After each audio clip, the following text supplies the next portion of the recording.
Screen మీద 8 ఏళ్ల తర్వాత అని చెప్పి కనిపిస్తోంది. ఏమిటి 8 ఏళ్ల తర్వాత?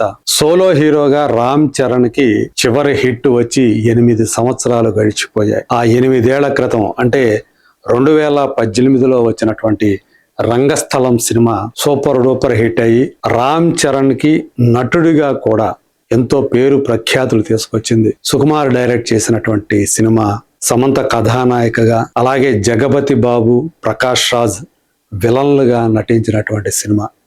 ఒక రూరల్ బ్యాక్డ్రాప్ లో, పైగా తను ఒక చెవిటివాడిగా నటించినటువంటి రామ్ చరణ్ నటించినటువంటి సినిమా. అలాగే ఆది పినిశెట్టి అతని అన్నయ్యగా నటించి ఆ సినిమాకి మరింత విలువను తీసుకొచ్చాడు. సో మొత్తంగా ఆ రామ్ చరణ్ నటన కానివ్వండి, అంటే అప్పుడు దాకా రామ్ చరణ్ నటనని విమర్శించిన వాళ్ళు కూడా తండ్రి చాటు నుంచి వచ్చిన వాడు, నెపోటిజం కిడ్ అని చెప్పేసి అతన్ని విమర్శించిన వాళ్ళ నోళ్లు మూతలు పడ్డ సినిమా రంగస్థలం అని చెప్పడం ఏమాత్రం అతిశయోక్తి లేదు.